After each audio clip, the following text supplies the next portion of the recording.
जिस इतिहास को हम आज किताबों में पढ़ते हैं, क्या वो पूरा सच है?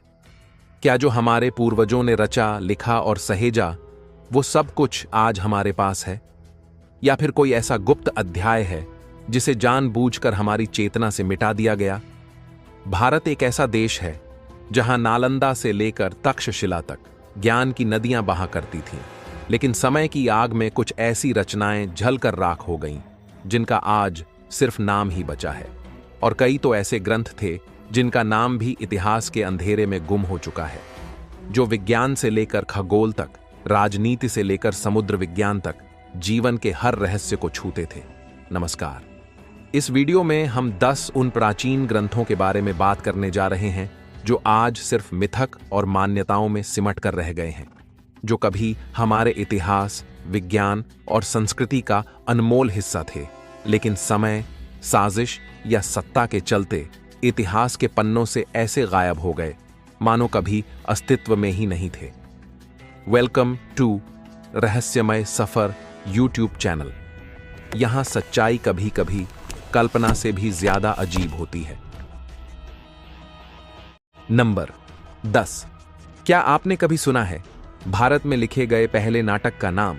एक ऐसा ग्रंथ जो न केवल साहित्य की शुरुआत था, बल्कि एक ऐसी विधा की बुनियाद भी जिसे आज हम रंगमंच कहते हैं। नाम था मुग्धवती। लेकिन आज ये ग्रंथ इतिहास के अंधेरे में खो चुका है।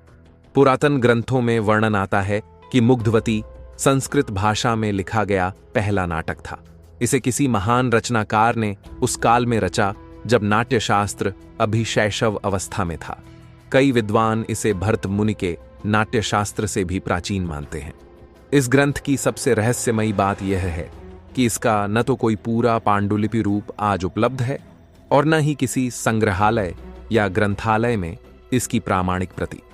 कुछ उल्लेख हमें भोज के श्रृंगार प्रकाश और राजशेखर के काव्यालंकार ग्रंथों में मिलते हैं, जो सिर्फ इतना बताते हैं कि मुग्धवती एक स्त्री पात्र आधारित नाटक था जो शायद प्रेम, राजनीति या दार्शनिक विचारों को मंच पर प्रस्तुत करता था। तो आखिर ये ग्रंथ कहाँ गया? क्यों नहीं है आज इसका अस्तित्व? क्या ये नाटक किसी ऐसे राज को खोलता था जिसे सत्ता नहीं सह पाई, या फिर ये कला इतनी क्रांतिकारी थी कि आगे की सभ्यताओं ने इसे दबा दिया? जिस सभ्यता ने शून्य दिया, खगोल शास्त्र दिया, उस सभ्यता का पहला नाटक आज हमारे बीच नहीं है। ये सिर्फ एक ग्रंथ का गायब होना नहीं, ये हमारी सांस्कृतिक स्मृति से एक पूरा युग मिटा देने जैसा है। मुग्धवती आज भी सवाल बनकर हमारे इतिहास के दरवाजे पर खड़ी है और पूछ रही है, क्या तुम मुझे फिर से ढूंढोगे? नंबर 9। जिसने अकेले ही एक सम्राट को गद्दी पर बैठा दिया, जिसने नीतियों से इतिहास की दिशा मोड़ दी, जिसके शब्द आज भी राजनीति, कूटनीति और जीवन दर्शन के सबसे सटीक सूत्र माने जाते हैं, वो थे चाणक्य। लेकिन क्या आप जानते हैं, चाणक्य नीति जो आज हमारे पास है वो पूरा ग्रंथ नहीं है। इतिहासकारों और संस्कृत विद्वानों के अनुसार चाणक्य ने अपने अनुभव, कूटनीति और राजधर्म पर आधारित कई नीति कथाएं लिखी थीं। लेकिन आज जो चाणक्य नीति की पुस्तकें मौजूद हैं, उनमें केवल 17 अध्याय ही मिलते हैं, जबकि कुछ पुरानी संदर्भ प्रस्तुतियों में 20 या उससे अधिक अध्यायों का जिक्र आता है। अब सवाल यह है, बाकी अध्याय कहाँ हैं? क्या वो जानबूझकर हटाए गए? क्या उनमें ऐसे रहस्य थे जो समाज, सत्ता या धर्म के ढांचे को चुनौती दे सकते थे? कुछ पंक्तियां जो कभी विदेशी यात्रियों ने अपने यात्रा वृत्तांतों में दर्ज कीं, उनमें ऐसी चाणक्य नीति का जिक्र मिलता है जो आज की किताबों में नहीं है। ऐसे सूत्र जो दुश्मन की मानसिकता पढ़ने, जनता को नियंत्रित करने और सत्ता को स्थायी रखने की गहराइयों तक उतरते थे। क्या चाणक्य ने वाकई ऐसी बातें लिखी थीं जो आज भी अगर सामने आ जाएं तो सत्ता की बुनियाद हिल सकती है? कभी विचार कीजिए, एक ऐसा मस्तिष्क जो हजारों साल पहले इतनी स्पष्टता से राजनीति को समझता था, क्या उसने सिर्फ वही लिखा जो आज हमें पढ़ाया जाता है? या फिर कोई है जिसने चुपचाप वो हिस्से गायब कर दिए ताकि हम पूरी नीति को कभी जान ही न सकें? चाणक्य के शब्दों में ही कहें तो, जो देखा नहीं गया वही सबसे ज्यादा खतरनाक होता है, और यही बात आज उसके खोए हुए ग्रंथों पर सटीक बैठती है। नंबर 8।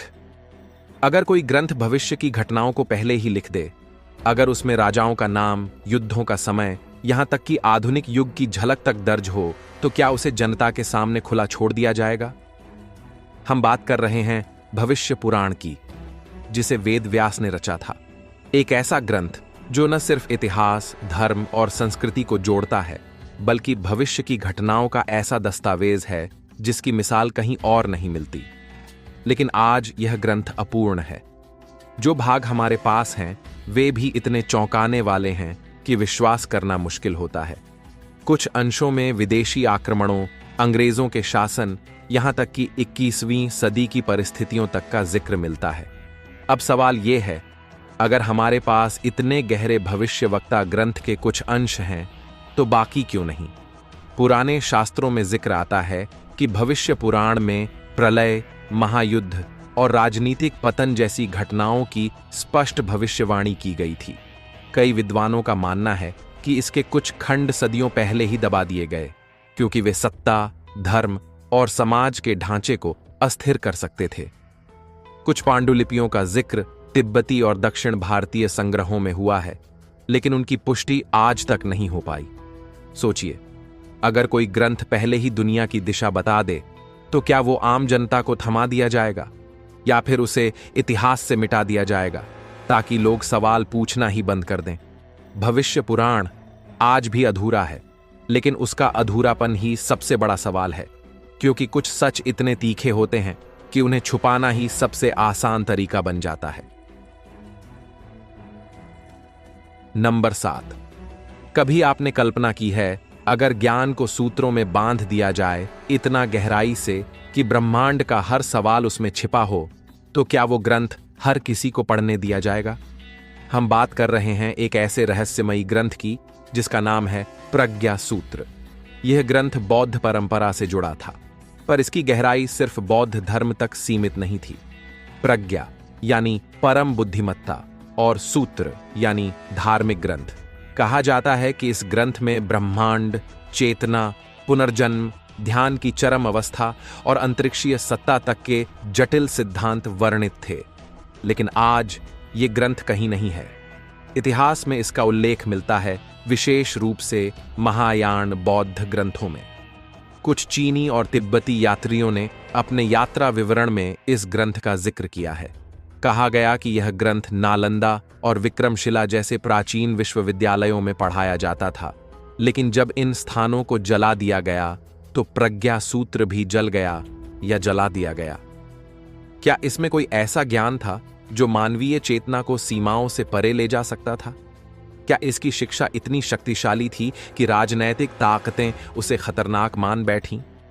आज भी इसका नाम कुछ संदर्भों में आता है, लेकिन न तो उसका मूल पाठ कहीं सुरक्षित है, न उसकी प्रतिलिपि। एक ग्रंथ जो ज्ञान की पराकाष्ठा था, आज बस नाम बनकर रह गया है।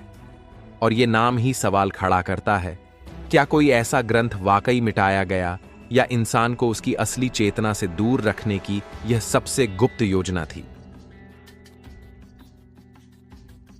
नंबर 6। जब पश्चिमी दुनिया ये मान रही थी कि धरती सपाट है, तब भारत में एक गणितज्ञ ने न सिर्फ धरती को गोल बताया, बल्कि ग्रहों की चाल, ग्रहण की गणना और अंतरिक्षीय गणित का ऐसा सूत्र लिखा जो आज भी वैज्ञानिकों को चौंका सकता है। नाम था ब्रह्मगुप्त, और उसका खोया हुआ ग्रंथ खगोल विधि। ब्रह्मगुप्त ने 7वीं शताब्दी में ब्रह्मस्फुट सिद्धांत लिखा, लेकिन माना जाता है कि उसके समांतर उसने एक और विशुद्ध खगोल शास्त्रीय ग्रंथ तैयार किया था, जिसे विद्वान खगोल विधि या नक्षत्र सिद्धांत जैसे नामों से जोड़ते हैं। इस ग्रंथ में ग्रहों की गति, सूर्य और चंद्र ग्रहण की भविष्यवाणियां, पृथ्वी की परिधि और समय की गणना को लेकर ऐसे सूत्र दिए गए थे जो अपने युग से कई शताब्दियां आगे थे। लेकिन आज इस ग्रंथ का कोई मूल पाठ नहीं मिलता। क्या ये ग्रंथ कभी अस्तित्व में था? कुछ मुस्लिम विद्वानों की टिप्पणियां, जैसे अल-बीरूनी की रचनाओं में इसके संदर्भ आते हैं। यह भी कहा जाता है कि खगोल शास्त्र पर ब्रह्मगुप्त की जो उन्नत टिप्पणियां अरब जगत में पहुंचीं वे किसी अन्य स्रोत से आई थीं जो आज लुप्त है। क्या ये वही खगोल विधि थी? क्या उस ग्रंथ को जानबूझकर छिपाया गया ताकि भविष्य की वैज्ञानिक क्रांति के बीज मिटा दिए जाएं? क्योंकि अगर एक भारतीय गणितज्ञ 1400 साल पहले पृथ्वी की गति को समझ सकता था तो उस ज्ञान को छिपाना कुछ शक्तियों के लिए जरूरी हो सकता था। खगोल विधि कोई कल्पना नहीं, वो शायद वो धागा थी जो आज के अंतरिक्ष विज्ञान को सीधा प्राचीन भारत से जोड़ सकता था। और यही कारण है कि वो आज इतिहास से गायब है या गायब कर दी गई। नंबर 5। जब पूरी दुनिया तांबे और लोहे के बीच उलझी थी तब भारत में एक महाज्ञानी ऐसा भी था जो धातुओं को सोना बनाने, शरीर को अमृता के करीब ले जाने और औषधि से मृत्यु तक को चुनौती देने के सूत्र लिख रहा था।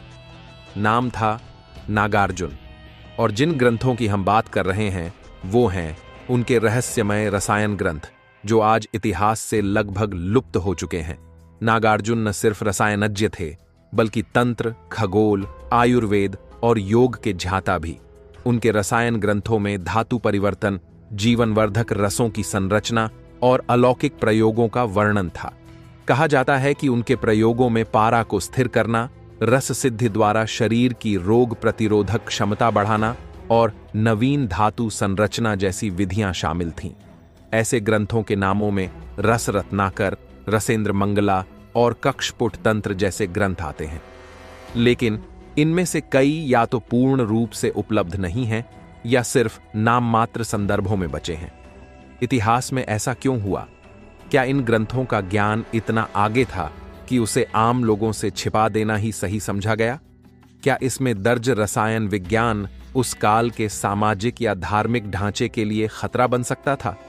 कुछ सिद्ध योगियों और रसायन परंपराओं में अब भी नागार्जुन के सूत्र मौखिक रूप से प्रचलित हैं, लेकिन मूल ग्रंथ पूरी तरह से गायब। ये कोई सामान्य ग्रंथ नहीं थे, ये विज्ञान और अध्यात्म के मिलन का द्वार थे और शायद इसीलिए इन्हें मिटा दिया गया, क्योंकि अगर ये ज्ञान फैलता तो इंसान खुद को सीमित मानना छोड़ देता और वही सबसे बड़ा डर था। नंबर 4। जब भारत में आयुर्वेद सिर्फ औषधि नहीं बल्कि जीवन की पूर्ण विज्ञान था तब एक ऐसा ग्रंथ लिखा गया जो सिर्फ बीमारियों के इलाज तक सीमित नहीं था, वो जीवन के हर चरण को नियंत्रित करने का ज्ञान था। उस ग्रंथ का नाम था काश्यप संहिता, एक ऐसा आयुर्वेदिक ग्रंथ जिसे अर्षि काश्यप ने रचा। माना जाता है कि इसमें गर्भ विज्ञान, बाल रोग, स्त्री रोग, पोषण विज्ञान और मानसिक ऊर्जा तक के अद्भुत सूत्र मौजूद थे। लेकिन इस ग्रंथ की सबसे बड़ी गुत्थी यह नहीं कि यह क्या सिखाता है, बल्कि यह है कि इसका एक बड़ा हिस्सा आज लापता है। काश्यप संहिता की जो प्रतियां उपलब्ध हैं वे अधूरी हैं। कई विद्वान बताते हैं कि मूल ग्रंथ में लगभग 200 अध्याय थे, जबकि आज लगभग 70 के आसपास ही उपलब्ध हैं। बाकी अध्यायों में क्या था? कुछ कथाएं बताती हैं कि इसमें ऐसी विधियां थीं जिनसे गर्भ में ही बच्चे की प्रकृति और क्षमता तय की जा सकती थी। कुछ संदर्भों में वर्णन मिलता है ऐसी औषधियों का जो विकासशील मस्तिष्क को जागृत कर सकती थीं। क्या यही कारण था कि इन पन्नों को दबा दिया गया? क्या कोई नहीं चाहता था कि आयुर्वेद जैविक चेतना के स्तर तक पहुंच जाए? या फिर ये पन्ने उन रहस्यों को उजागर करते थे जो किसी भी सत्ता को अस्थिर करने के लिए काफी थे? काश्यप संहिता के ये लापता पन्ने सिर्फ आयुर्वेद का ज्ञान नहीं थे, वो इंसान की अंतर्निहित क्षमता को खोलने की चाबी थे और शायद इसीलिए उन्हें इतिहास से हटा दिया गया ताकि हम खुद को कभी पहचान ही न सकें। नंबर 3। जब दुनिया के नक्शे अधूरे थे, जब कई सभ्यताएं समुद्र को अंत मानती थीं, तब भारत के दक्षिण में एक साम्राज्य था जो लहरों पर शासन करता था। चोल वंश, जिनकी नौसेना सिर्फ ताकत नहीं बल्कि विज्ञान पर आधारित थी, और इसी विज्ञान की जड़ में था एक रहस्यमय ग्रंथ जिसे आज हम जानते हैं प्राचीन समुद्र शास्त्र के नाम से। यह कोई साधारण ग्रंथ नहीं था। इसमें जहाजों की रचना, समुद्री दिशा ज्ञान, जलमार्गों की गणना और अंध महासागरों में नेविगेशन की तकनीक जैसी चीजें थीं, वो भी उस दौर में जब दुनिया के ज्यादातर हिस्से समुद्र में दिशा पहचानने के लिए सिर्फ सूरज की ओर देखते थे। यह ग्रंथ चोलों की सैन्य शक्ति का असली रहस्य था। वो श्रीलंका, मलेशिया, सुमात्रा, थाईलैंड तक समुद्री अभियान इसी ज्ञान के बल पर चला सके। लेकिन आज इस ग्रंथ का कोई मूल पाठ हमारे पास नहीं है। कुछ शिलालेखों और विदेशी यात्रियों की टिप्पणियों में इसके अस्तित्व के संकेत मिलते हैं। कुछ तमिल पुरालेखों में नीरकंडा विज्ञानम, जल विज्ञान जैसे शब्द मिलते हैं, जो शायद इसी समुद्र शास्त्र के बचे खुचे अंश हैं। तो सवाल उठता है, क्या यह ग्रंथ जानबूझकर नष्ट किया गया? क्या इसकी तकनीकें इतनी आगे थीं कि विदेशी ताकतों ने इसे दबा दिया? एक ग्रंथ जो लहरों के रहस्यों को पढ़ता था, जो दिशाओं की भाषा समझता था, आज वो खुद इतिहास की गहराइयों में डूब चुका है। पर उसकी परछाई आज भी हर उस सवाल में जिंदा है जो पूछता है कि भारत कभी जल में इतना तेज कैसे था, और क्यों उसका समुद्र विज्ञान अब सिर्फ एक अधूरा संकेत बनकर रह गया है। नंबर 2। इतिहास में कुछ राजा युद्ध से अमर होते हैं, कुछ अपनी नीतियों से। लेकिन एक ऐसा सम्राट भी था जो तलवार चलाता था, पर कलम उससे भी तेज चलाता था। विजयनगर सम्राट कृष्णदेवराय एक ऐसा नाम जिसकी राजनीति ने दक्षिण भारत को संगठित किया और जिसकी कविता ने काव्य की सीमाएं तोड़ दी। लेकिन आज हम उसके साम्राज्य की कहानियां तो पढ़ते हैं, पर उसकी आत्मा को छूने वाली कविताएं गायब हैं। कहा जाता है कि कृष्णदेव राय ने तेलुगु भाषा में अमुक्त माल्यद नामक ग्रंथ तो सार्वजनिक किया, लेकिन उसने कई और निजी कविताएं और काव्य संग्रह लिखे थे, जिनमें राजनीति, प्रेम, भक्ति और आत्मसंवाद की गहराइयां दर्ज थीं। माना जाता है कि उनके दरबार के कवियों ने भी उनके साथ संयुक्त काव्य संकलन तैयार किए थे, जिन्हें राजकीय ग्रंथालय में संजोया गया था। लेकिन जब विजयनगर पर हमला हुआ और राजधानी हम्पी को नष्ट किया गया, तब सिर्फ महल नहीं जले, साहित्य भी जल उठा। कई विदेशी यात्रियों ने इस राजा कवि की रचनाओं का जिक्र किया है, पर आज उनका कोई प्रमाणिक संग्रह उपलब्ध नहीं। तो सवाल उठता है, न क्या इन कविताओं को सिर्फ युद्ध में खो दिया गया, या किसी ने जानबूझकर एक संवेदनशील सम्राट की आत्मा को इतिहास से मिटा दिया? कृष्णदेव राय की वो कविताएं जो शक्ति और सौंदर्य दोनों की भाषा बोलती थीं, आज बस एक गूंज बनकर रह गई हैं। और हर वो पाठक जो कलम की ताकत को जानता है, वो पूछता है, कहां गई वो आवाज जो तलवार से नहीं, शब्दों से साम्राज्य बनाती थी? नंबर 1। जब कोई संत शब्दों को अमर कर दे, जब उसकी कविता जन जन के हृदय में धड़कने लगे, तो वो सिर्फ लेखक नहीं रहता, वो युग बन जाता है। तुलसीदास, वो नाम जिसने राम कथा को घर घर पहुंचाया। रामचरितमानस जैसी कालजयी कृति ने उन्हें अमर बना दिया। लेकिन क्या आप जानते हैं कि तुलसीदास की कई रचनाएं ऐसी थीं जो आज हमारे पास नहीं हैं? इतिहास बताता है कि तुलसीदास ने 12 से अधिक ग्रंथों की रचना की थी, जिनमें विनय पत्रिका, दोहावली, कवितावली जैसी कृतियां तो आज भी उपलब्ध हैं, लेकिन कई अन्य लुप्त हो चुकी हैं। कुछ प्राचीन दस्तावेजों में ज्ञान गोपाल, हनुमद भक्ति सूत्र और श्रीराम संवाद जैसी रचनाओं का उल्लेख मिलता है, जिनमें तुलसीदास की गहन भक्ति, समाज दर्शन और राम के साथ उनके आत्मिक संवाद दर्ज थे। लेकिन इन ग्रंथों का कोई पूर्ण संस्करण आज कहीं नहीं मिलता। माना जाता है कि मुगल शासनकाल में धार्मिक असहिष्णुता, पांडुलिपियों की चोरी और मठों की लूट के कारण ये रचनाएं नष्ट हो गईं। कुछ विद्वान यह भी मानते हैं कि कुछ गुप्त संप्रदायों के पास इनकी छाया प्रतियां हो सकती हैं, लेकिन वे जनता की पहुंच से दूर हैं। तुलसीदास की खोई हुई रचनाएं सिर्फ शब्द नहीं थीं, वो उस आत्मा की आवाज थीं जो राम के चरणों में विलीन हो चुकी थी। आज भी जब कोई राम कहता है तो तुलसी की आवाज उसके साथ चलती है। पर सोचिए, अगर वो सभी रचनाएं हमारे पास होतीं, तो शायद हम राम को और भी गहराई से समझ सकते, और शायद खुद को भी। फिलहाल अब वीडियो समाप्त होता है। वीडियो अगर अच्छा लगा हो तो अपना रिस्पॉन्स जरूर दीजिएगा, और अगले वीडियो पर किस बारे में जानना चाहते हैं हमें कमेंट करके जरूर बताइएगा। Thanks for watching.